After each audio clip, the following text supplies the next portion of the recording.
Bharat TV के इस programme में मैं संदीप भारतीय आपका स्वागत करता हूं। और इस प्रोग्राम में इसका नाम है भारत संवाद संदीप भारतीय के साथ।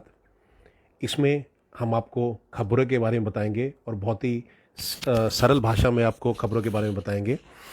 अ, और इसमें देश विदेश की, स्पोर्ट्स की, बिजनेस की, एंटरटेनमेंट की और सामाजिक हित की जो खबरें होंगी वो हम आपको बताएंगे। और जो भारत टीवी का जो इस पे जो खबरें हैं, भारत टीवी जो का आ, क्या क्या उस पे रुख है, क्या उसका वो क्या समझता है, तो वो हम आपको बताने का प्रयास करेंगे और बहुत ही सरल भाषा में हम आपको बताएंगे। और आप सबका जुड़ने के लिए बहुत बहुत धन्यवाद। आप भी अपने सवाल पूछ सकते हैं और अपने विचार रख सकते हैं। तो अभी हम खबरों की शुरुआत करते हैं इसमें। तो सबसे पहले हम कोरोना की खबरें बताएंगे। जो देश में जो कोरोना की खबरें भी चल रही हैं, जो बुधवार को 8 सुबह 8 बजे तक जो टोटल नंबर ऑफ केसेस आए थे पूरे भारत में 3,48,421 केस आए हैं। 3,48,421। तो ये पहले के मुकाबले बहुत कम, पहले के मुकाबले काफ़ी कम है, क्योंकि कुछ आपने देखा होगा कि 3-4 दिन पहले लगातार 4 लाख से ज़्यादा केसेस आ रहे थे। तो अब कोरोना के मामलों में थोड़ा रुकावट आई है और अच्छा है देश के लिए। 3,48,421 केस आए हैं और जिनकी डेथ हुई है, 4,205 लोगों की डेथ हुई है भारत में पिछले जो 24 घंटे की मैं बात करूं तो, जो भारत सरकार ने जो आंकड़े पेश करे हैं। और जो पेशेंट रिकवर करे हैं, 3,55,338 लोगों ने रिकवर करा है। तो बहुत ही अच्छी बात है कि 3,48,000 तो केसेस आए हैं, उससे ज़्यादा लोगों ने रिकवर करा है। तो ये बहुत ही अच्छी खबर है। और बहुत जल्द अगर हम सब एक साथ मिलकर रहेंगे, सरकारें अपना काम कर ही रही हैं, तो अगर हम सब एक साथ मिलके सरकार का साथ देंगे और भारत के हित में सोचेंगे, तो जल्दी से जो कोरोना का जो महामारी है वो भारत से समाप्त हो जाएगी। तो अगर हम अब टोटल आंकड़े की बात करें कि पूरे भारत में आज तक कितने कोरोना के केसेस आए हैं, तो टोटल आए हैं 2,33,40,938। ये आज तक की मैं बात कर रहा हूँ, पिछले साल मिला के, जो पिछला साल और ये साल मिला के 2,33,40,938। और मैं आपको कह दूं कि ये जो संवाद है, जो भारत संवाद हमने रखा है, इसमें हम चाहते हैं कि आप अपनी राय पेश करें। ये बिल्कुल निष्पक्ष है, ये हम किसी पार्टी को, किसी को के फेवर नहीं करेंगे। जो सही करेगा उसको आपके सामने रखेंगे और जो गलत करेगा वो भी आपको बताएंगे। तो हम सरल भाषा में आपको जो खबरें बताने का प्रयास करेंगे और बाकी आप अपने सुझाव रख सकते हैं। तो टोटल केस में बता दें कि 2,33,40,938 आज तक टोटल केस आए हैं भारत में कोरोना के, और 1,93,82,642 लोग ठीक हो चुके हैं। तो घबराने की कोई ज़रूरत नहीं है और सब लोग हिम्मत से काम करेंगे तो जल्दी ये महामारी भारत से समाप्त हो जाएगी। और जो टोटल डेथ हुई आज तक भारत में 2,54,197, 2,54,197 ये टोटल डेथ हुई है भारत में। और हम अगर एक्टिव मामलों की बात करें कि एक्टिव कितने मामले हैं अभी, तो अभी जैसे मैं बताया कि पिछले 24 घंटों में 3,48,421 केस आए थे, तो पर एक्टिव मामले हैं 37,04,099। ये एक्टिव मामले हैं जो पूरे भारत में बात कर रहा हूँ, सारे स्टेट्स और यूनियन टेरिटरीज को मिला के 37,04,099 एक्टिव मामले हैं। उसमें से अगर हम बात करें स्टेट वाइज कि किस स्टेट में कितने हैं, तो महाराष्ट्र में सबसे ज़्यादा केसेस आए पिछले 24 घंटे में, 40,956 केस आए हैं महाराष्ट्र में। कर्नाटका में 39,510 केस आए हैं। केरला में 37,290, यूपी में 20,445, तमिलनाडु में 29,272, दिल्ली में 12,481 केसेस हैं, और अरुणाचल प्रदेश में 20,345, वेस्ट बंगाल में 20,136, और छत्तीसगढ़ में 9,717, राजस्थान में 16,080 केसेस। तो ये स्टेट वाइज बात होगी कि कितने स्टेट में कितने केसेस आए हैं। तो पहले के मुकाबले बहुत ही अच्छा सुधार है और हम आशा करते हैं कि सब एक साथ मिलकर काम करेंगे तो जल्दी से कोरोना महामारी में विजय प्राप्त की जा सकती है। आप सबका जुड़ने के लिए बहुत बहुत धन्यवाद। और हम चाहते हैं कि अपने आप कमेंट्स में अपने सुझाव रख सकते हैं या जो खबरें आप सुनना चाहते हैं, हम आपको निष्पक्ष खबरें देंगे। हम ये नहीं कहते कि हम पूरे कोशिश करेंगे कि 100% खबर सही हो, पर अगर ऐसा किसी चीज़ के बारे में हमें नॉलेज ना भी हो तो हम पूरा प्रयास करेंगे, अगर आप हमें बताएंगे तो हम उसको अगले दिन उस खबर के पूरी जो सच्चाई है वो सामने आपके ला के रखेंगे। हमारा ये मेन उद्देश्य है। तो हम ये नहीं कहते कि जैसे सब दावा करते हैं कि हम 100% सही खबरें हमारी होंगी। हम पूरा प्रयास करेंगे 100% सही खबरों का, लेकिन हर एक चीज़ सबको नहीं पता हो सकती। इसलिए मैं कह रहा हूं कि हम, अगर आप कमेंट्स में लिखेंगे कि आपको इस चीज़ के लिए खबरें चाहिए, तो अगले दिन हम उस खबर के बारे में आपको बताएंगे। तो ये मैंने बताया आपको जो कोरोना का हाल था पूरे देश में, भारत में, और पूरे स्टेट्स में, जो भारत के स्टेट्स है, यूनियन टेरिटरीज में, जो मैंने बताया आपको। वैक्सीनेशन 17 करोड़ से ज़्यादा भारत में वैक्सीनेशन हो चुकी हैं। और एक बहुत खुशखबरी की बात यह है, पूरी दुनिया में 17 करोड़ जो वैक्सीनेशन हुई है इतने कम समय में कहीं भी नहीं हुई। तो ये हम गर्व करने की बात है एक भारतीय के नाते। भारत में 114 दिनों में 17 करोड़ वैक्सीनेशन लग चुकी हैं। अमेरिका ने 17 करोड़ वैक्सीनेशन के लिए 115 दिन लिए थे, चाइना ने 119 दिन लिए थे। तो भारत ने पूरे विश्व में सबसे कम समय में ये वैक्सीनेशन लगाई हैं। कमियां तो हैं, मैं ये नहीं कह रहा कि हर जगह, कई जैसे अब पीछे जो कमियां हुई थी, ऑक्सीजन सिलेंडर नहीं मिले, कई जगह ऑक्सीजन बेड की अवेलेबिलिटी नहीं थी, कई सारी परेशानी होती हैं, पर अब स्थिति नियंत्रण में आ रही है और सबको सरकारों का सपोर्ट करना है, तभी हम स्थिति से बाहर निकल पाएंगे। तभी मैं कह रहा हूं आपको, कमियां तो रही थी, पर फिर भी विश्व में सबसे ज़्यादा वैक्सीनेशन भारत ने लगाए अभी तक, मैं ये आपको बताना चाह रहा था। और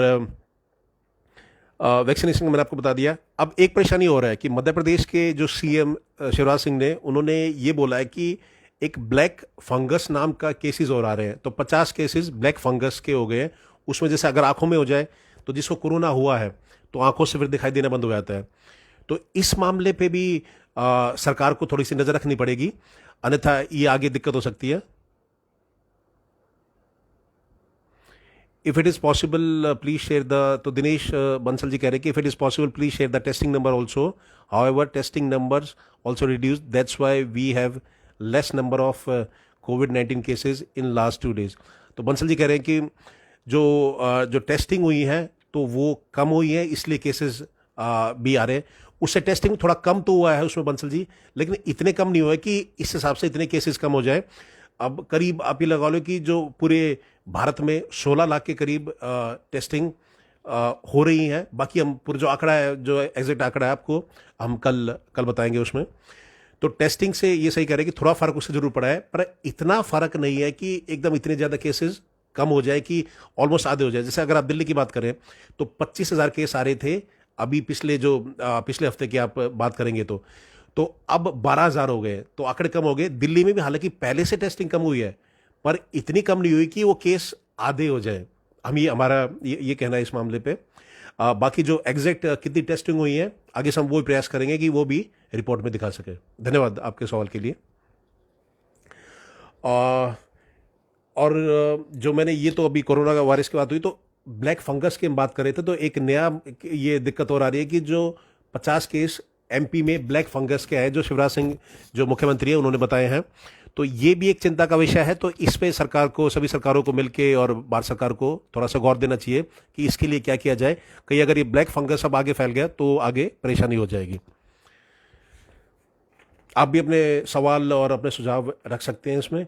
एक और आगे हम बताना चाहेंगे कि जो B1617 जो भारत वेरिएंट का जो नाम दिया था कि भारत का ये वेरिएंट है कोरोना वायरस का, B1617, तो हेल्थ मिनिस्ट्री ने ये मना कर दिया है कि ये कोई, WHO ने इसको भारत वेरिएंट का नाम नहीं दिया है। तो ये जो पुष्टि करी है हेल्थ मिनिस्ट्री ने, तो सब ने भारत, ये बोल रहे थे कि भारत वेरिएंट ने, WHO ने बोला है कि 40 कंट्रीज में ये जो भारत का वेरिएंट है B1617 कोविड का, ये फैल रहा है आगे।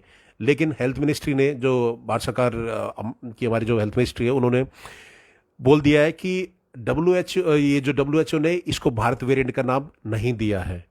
ये भारत सरकार ने पुष्टि करी है। और अरविंद, जो दिल्ली की अगर हम बात करें तो डिप्टी सीएम है जो सिसोदिया जी, उन्होंने प्रेस कॉन्फ्रेंस करी थी, तो वो कह रहे हैं कि दिल्ली में जो कोवैक्सीन है वो नहीं मिल रही हैं। जो कोवैक्सीन है तो वो स्टॉक में नहीं है, और भारत सरकार ने वो देने से मना कर दिया है कोवैक्सीन। तो ये दिल्ली राज्य के जो डिप्टी सीएम है उन्होंने आरोप लगाया है एक तरह से भारत सरकार के ऊपर। तो इसकी जो पुष्टि है भारत सरकार को करनी पड़ेगी, क्योंकि जहाँ जहाँ कोवैक्सीन लग रही थी अब वो सारे सेंटर बंद कर दिए गए हैं। सिसोदिया जी ने ये बोला है कि 100 सेंटर्स थे जो जहाँ कोवैक्सीन लग रही थी, वहाँ अब एक भी हमारे पास कोवैक्सीन है नहीं, तो लगेंगे कैसे? तो वो, और अगर आप सर्च करेंगे, कोविन ऐप है, इनमें आप सर्च करेंगे तो उसमें भी आपको दिखेगी कि वहाँ आप अपना स्लॉट बुक नहीं कर सकते। तो ये राय जो दिल्ली सरकार ने रखी है इस मामले के ऊपर।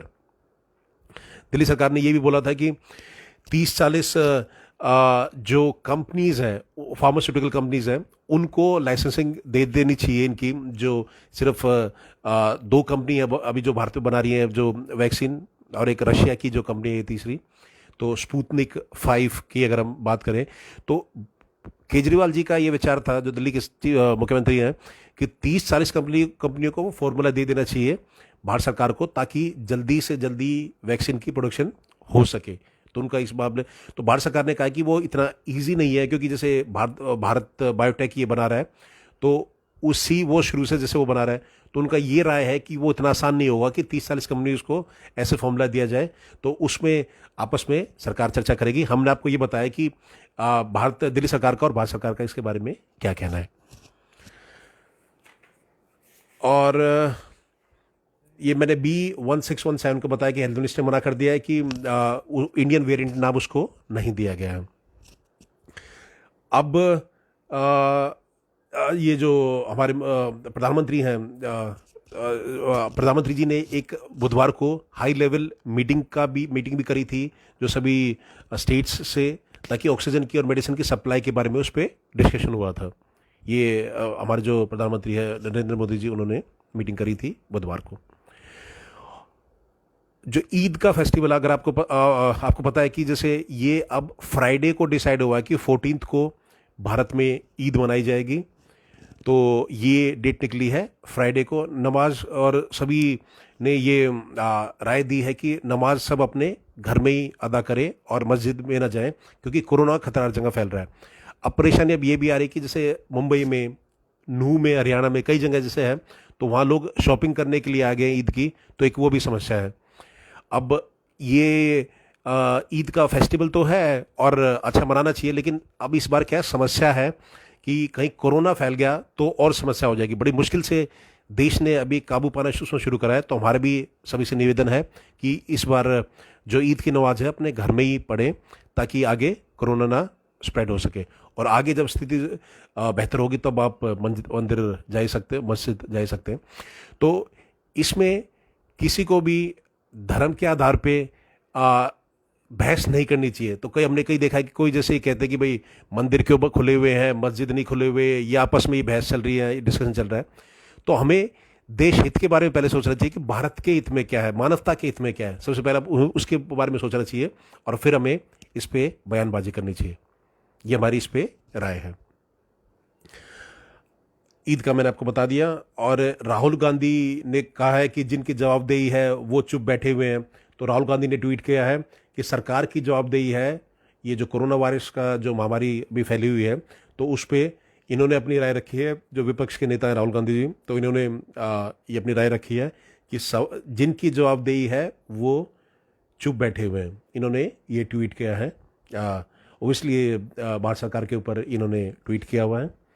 तो ये, और कल एक और जो खबर आई कि 12 ओपोजिशन के जो लीडर्स हैं, सोनिया गांधी, ममता बनर्जी, शरद पवार, इन सब ने मिलके पीएम को चिट्ठी लिखी है, एक लेटर लिखा है पीएम को कि वैक्सीनेशन जल्दी से जल्दी कैसे कराई जाए। तो ये इन्होंने मोदी जी को चिट्ठी लिखी है कि जल्दी से जल्दी वैक्सीनेशन कैसे कराया जाए। तो उस पर इन्होंने अपने सुझाव दिए हैं। हमारे इस पर यह कहना है कि राजनीति तो चलती रहेगी, लेकिन हमें देश हित का सबसे पहले सोचना है। तो हमें ये देखना है कि जल्दी से जल्दी वैक्सीनेशन कैसे लगाई जाए, और जैसे ज़्यादा लोगों को जब वैक्सीनेशन लगेगी तभी कोरोना महामारी पे विजय पाई जा सकती है। तो सभी पार्टियों से निवेदन है कि अपना जो पॉलिटिकल जो लड़ाई है वो तो बाद में लड़ी जा सकती है, लेकिन अभी सब एक साथ मिल के आए और देश हित के लिए इस मुद्दे पे काम करें। और आईसीएमआर के चीफ हैं डॉक्टर बलराम भार्गव, उन्होंने बोला है कि 6 से 8 हफ्तों के लिए जिस जिस एरिया में, डिस्ट्रिक्ट में कोरोना फैला हुआ है, तो 6 से 8 हफ्ते के लिए लॉकडाउन लगा देना चाहिए उस डिस्ट्रिक्ट पे। ये आईसीएमआर के चीफ हैं डॉक्टर बलराम भार्गव, उन्होंने ये अपनी राय दी है। जो कोरोना इन्फेक्टेड एरिया है उसमें 6 से 8 हफ्ते का लॉकडाउन लगा देना चाहिए, ताकि ये बीमारी आगे ना फैले और वहाँ उस जो जो जहाँ ऑलरेडी फैला हुआ है उस पर, उस डिस्ट्रिक्ट में कंट्रोल लग सके। आईसीएमआर। ट्विटर जो सोशल मीडिया का प्लेटफॉर्म है, आप सबको पता ही है, तो ट्विटर ने 110 करोड़ रुपए दिए भारत को इस महामारी के लिए लड़ने के लिए। तो सब धन्यवाद करते हैं ट्विटर का, उन्होंने बड़ा उपयोगी साबित हुए हैं कि अभी 110 करोड़ रुपए दिए हैं भारत के इस महामारी के लड़ने के लिए। तो सभी देशवासियों की तरफ से उनको धन्यवाद। 110 करोड़ रुपए ट्विटर। अब कुछ खबरें बाहर की भी करें, जैसे तो एक पाकिस्तान में अगर आप बात करें तो 16 मार्च के बाद वहाँ भी जैसे कोरोना का जो संकट फैला हुआ है, तो जो सबसे कम मामले कल आए हैं 16 मार्च के बाद। कल वहाँ 3084 केस आए हैं और 113 लोगों की डेथ हुई है पाकिस्तान में। तो पाकिस्तान में अगर इंडिया से कंपेयर आप करोगे तो काफ़ी कम केस हैं, और कल 3084 केस आए हैं, 113 लोगों की डेथ हुई है। और 16 मार्च को जो आंकड़ा आया था 2351 लोगों को कोरोना हुआ था, तो उसके बाद सबसे कम आंकड़ा ये आया है जो कल पाकिस्तान में 3084 लोगों का और 113 की डेथ। और 16 मार्च को 2351 लोगों का को कोरोना हुआ था, तो ये 16 मार्च का आंकड़ा था, तो उससे कम, उसके साथ मतलब उसके बाद ये सबसे कम आंकड़ा आया पाकिस्तान में। और 17 अप्रैल को सबसे ज़्यादा केसेस आए थे पाकिस्तान में, 6127 केस आए थे। और टोटल मैं आपको बता दूं कि जितने केसेस हैं पाकिस्तान में वो है 78,959 केस, और 19,106 लोगों की डेथ हो चुकी है पाकिस्तान में। तो भारत के मुकाबले तो वहाँ काफ़ी कम केस है वहाँ पे। और जो भी एक्टिव मामले हैं जो वहाँ पे अभी, तो जो अभी एक्टिव मामले हैं 11 मई को, तो 78,959 एक्टिव मामले टोटल। अगर हम आपको बताएं तो मतलब कि अगर एक दिन पहले की बात करें तो 78,959 मामले भी वहाँ एक्टिव है, और आज तक 19,106 लोगों की डेथ हो चुकी है। तो ये तो अब हम एक बहुत ही महत्वपूर्ण खबर है इजराइल और हमास के बारे में, उसके बारे में हम आपको बताते हैं। आप भी अपने सवाल पूछ सकते हैं या कोई सुझाव आपका वो दे सकते हैं।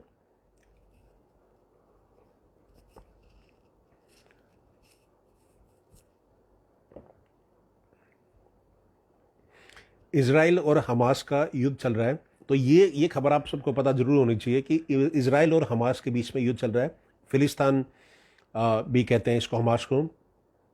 तो जो फिलिस्तानी हैं उनके और इजराइल के बीच में करीब 100 साल से संघर्ष चल रहा है।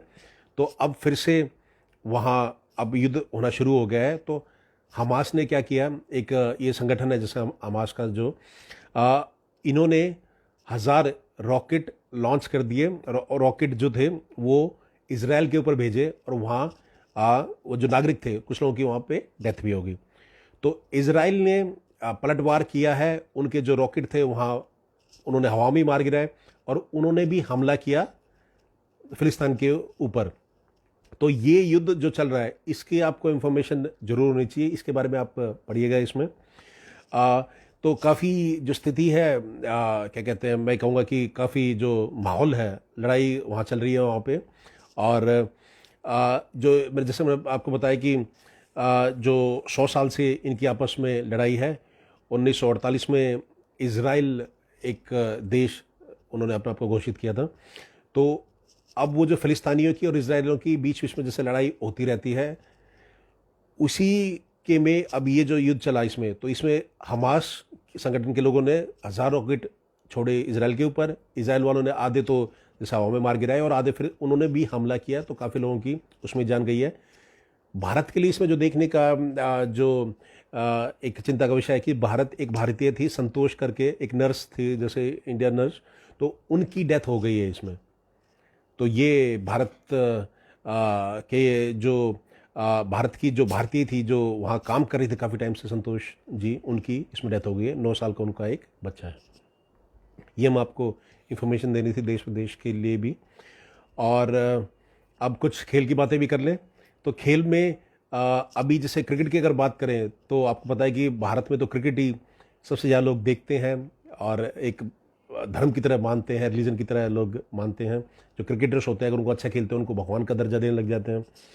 तो उसमें श्रीलंका का टूर होगा इंडिया का, तो वहाँ टेस्ट मैच और ये जो 20 जो मैचेस होंगे वो खेलेंगे वहाँ पे। तो वनडे और 20 के मैचेस होंगे। तो श्रेयस अय्यर वहाँ नहीं जा पाएंगे श्रीलंका में क्योंकि उनके कंधे पे चोट लगी हुई है अभी। और शिखर धवन को शायद कप्तानी दी जा सकती है श्रीलंका के टूर के लिए। और इंडियन टीम का अभी जो इंडियन टीम है, जो क्रिकेट टीम है इंडियन की, तो वो अभी इंग्लैंड भी जाएगी। वहाँ पे वर्ल्ड टेस्ट चैंपियनशिप का फाइनल है, तो न्यूजीलैंड के साथ इंडिया का फाइनल होगा। इंडिया न्यूजीलैंड का फाइनल है, फिर इंडिया इंग्लैंड के साथ टेस्ट मैच भी खेलेगी। 5 टेस्ट मैच की सीरीज़ होगी उसके बाद। तो उसके बीच में 1.5 महीने का गैप भी है। तो वर्ल्ड टेस्ट चैंपियनशिप का जो टेस्ट मैचेस का फाइनल है इंडिया न्यूजीलैंड के बीच में, क्योंकि ये 2 टॉप की टीम रही थी, तो आपस में इनका फाइनल है। ये लॉर्ड्स में जैसे इंग्लैंड में ये खेला जाएगा ये मुकाबला। तो भारत टीम को हम शुभकामनाएं देते हैं इस मैच के लिए। और भारत टीम इसमें तैयारी कर रही है। उसमें एक महिलाओं की क्रिकेट टीम की हम बात करें तो महिलाओं की क्रिकेट टीम के लिए कोच का चयन होना है। तो उसमें 8 लोगों को अभी फाइनलाइज करा है। तो 8 में से जो 4 पुरुष हैं उनका बुधवार को उनका इंटरव्यू हुआ था। महिला क्रिकेट टीम के लिए मैं आपको बता रहा हूँ। तो WB रमन, रमेश पवार, ऋषिकेश कानिटकर और अजय रात्रा, इन चारों का इंटरव्यू हुआ था बुधवार को। अब जो आज थर्सडे को, आज गुरुवार को जिनका इंटरव्यू होना है वो महिलाओं का होगा। सुमन शर्मा, ममता मोबिन, हेमलता देविका। तो ये 4 जो महिलाएं हैं जो कोच पद के लिए जिन्होंने अपना नाम दिया है, तो इन चारों का होगा। देविका, हेमलता, ममता मोबिन और सुमन शर्मा, इनका थर्सडे को इंटरव्यू होगा। तो इन 8 में से किसी एक को भारत टीम का कोच चूज करेंगे, महिलाओं के लिए हम बात करें तो। और एक खबर हो रहा है खेल से कि सुशील कुमार के खिलाफ लुकआउट नोटिस जारी कर दी है पुलिस ने। सुशील कुमार एक रेसलर है, सभी आप जानते ही होंगे, और भारत के लिए 2 ओलंपिक मेडल लेके आए थे। एक ब्रॉन्ज मेडल था, एक सिल्वर मेडल था। तो उनका एक दूसरे खिलाड़ी से पीछे अभी 2 गुटों में लड़ाई हुई थी।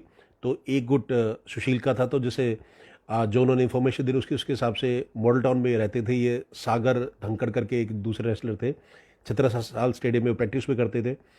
तो एक जिस मकान में रहते थे वहाँ इनका कहना है कि वहाँ जो सुशील कुमार के जो मित्र आए जैसे वहाँ पे, और कई पहलवान आए, 30-35 पहलवान, और ये जो सागर धनखड़ और इसके जो साथी थे उन 2-3 लोगों को ये वहाँ से अपने साथ ले गए।